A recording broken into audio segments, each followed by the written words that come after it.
പിതാവിന്റെയും പുത്രന്റെയും പരിശുദ്ധാത്മാവിന്റെയും നാമത്തിൽ നമ്മുടെ കർത്താവായ യേശുക്രിസ്തുവിന്റെ കൃപയും പിതാവായ ദൈവത്തിന്റെ സ്നേഹവും പരിശുദ്ധാത്മാവിന്റെ സംസർഗവും നിങ്ങളോടുകൂടി എപ്പോഴും ഉണ്ടായിരിക്കട്ടെ.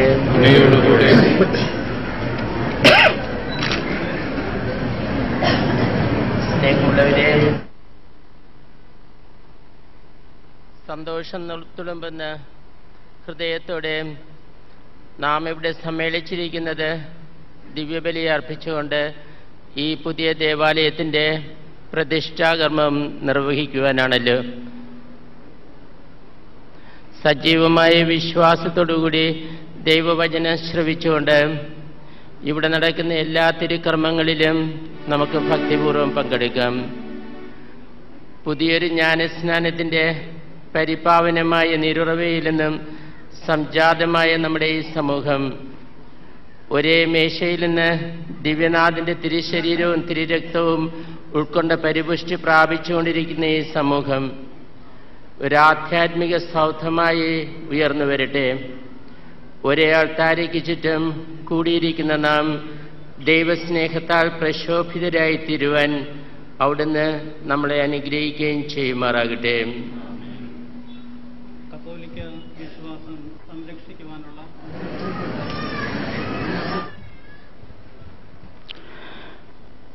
കത്തോലിക്ക വിശ്വാസം സംരക്ഷിക്കുവാനുള്ള അധികാരത്തിൻ്റെ പ്രതീകമായ ദേവാലയത്തിൻ്റെ താക്കോൽ ദൈവജനത്തിൻ്റെ പ്രതിനിധികളായ Shri C John, Shri H John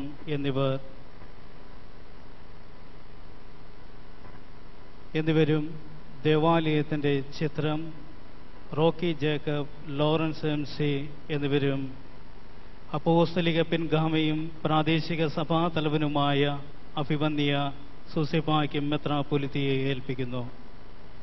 ഇടവജനത്തെ നയിക്കുവാനും വിശുദ്ധീകരിക്കുവാനും പഠിപ്പിക്കുവാനുമുള്ള ഉത്തരവാദിത്വം ഇടവികാരി റവറൻഡ് ഫാദർ ആന്റണിയലിന് നൽകിക്കൊണ്ട് ദേവാലയത്തിൻ്റെ താക്കോൽ അഭിയന്ന പിതാവ് കൈമാറുന്നു. തുടർന്ന് അഭിയന്ന മെത്രാപ്പൊലീത്ത പ്രധാന കവാടത്തിൻ്റെ നാട മുറിച്ച് ദേവാലയവാതിൽ വിശ്വാസികൾക്കായി തുറന്നു കൊടുക്കുന്നു. തത്സമയം കർത്താവിൻ്റെ ആലയത്തിൽ നമുക്ക് പോകാം എന്നാരംഭിക്കുന്ന 121 സങ്കീർത്തനം ഗായക സംഘത്തോട് ചേർന്ന് ആലപിച്ചുകൊണ്ട് തികഞ്ഞ ഭക്തിയോടും അതിരറ്റ സന്തോഷത്തോടും കൂടി നമുക്ക് ദേവാലയത്തിൽ പ്രവേശിക്കാം. പ്രദർശനത്തിൻ്റെ ക്രമം ഇപ്രകാരമായിരിക്കും. ഏറ്റവും മുമ്പിൽ കുരിശുവാഹകൻ, തുടർന്ന് അൾത്താർ ബാലകർ, തിരുശേഷി വഹിക്കുന്ന വൈദികനോടൊപ്പം കത്തിച്ച തിരികളുമായി 2 അൾത്താർ ബാലകർ, അതിനു പിന്നിലായി സഹകാർമ്മികരും അഭിവന്യ മെത്രാപ്പൊലീത്തയും, ഏറ്റവും പിന്നിലായി വിശ്വാസികളും ദേവാലയത്തിൽ പ്രവേശിക്കണമെന്ന കാര്യം ഓർമ്മപ്പെടുത്തുന്നു.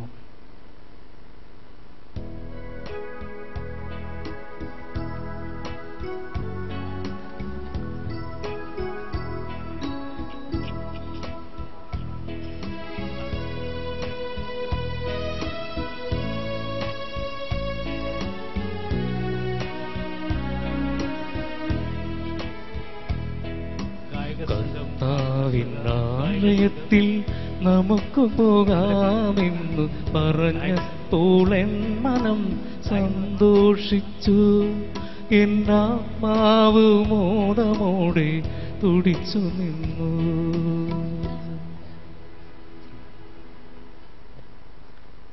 പ്രിയ സഹോദരരെ, വളരെ മനോഹരമായിട്ടുള്ളൊരു ദേവാലയം നിർമ്മിച്ച് നാം ഇന്ന് ദൈവത്തിന് പ്രതിഷ്ഠിക്കുകയാണ്. ബാഹ്യമായിട്ട് നോക്കിയാൽ ഈ ആലയം വളരെയേറെ മനോഹരമായിരിക്കുന്നു. പക്ഷെ ബാഹ്യമായിട്ടുള്ള സൗന്ദര്യത്തെക്കാൾ ഉപരിയായിട്ട് ഇതിൻ്റെ ആന്തരിക സൗന്ദര്യം, പരിശുദ്ധിയെ കാത്തു സൂക്ഷിക്കുവാനായിട്ട് സാധിക്കണം. ദൈവം പരിശുദ്ധനാണ്. പരിശുദ്ധമായിട്ടുള്ള ആലയങ്ങളിലെ ദൈവത്തിൻ്റെ സാന്നിധ്യം അനുഭവവേദ്യമാവുകയുള്ളൂ.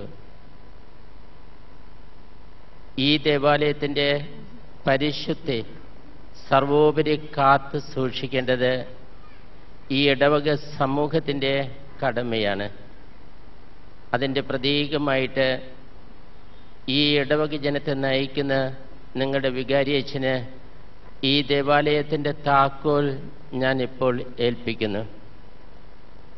ഇത് സൂചിപ്പിക്കുന്നത് സർവോപരി ഈ ആലയത്തിൻ്റെ പരിശുദ്ധി കാത്തു സൂക്ഷിക്കുവാനായിട്ട്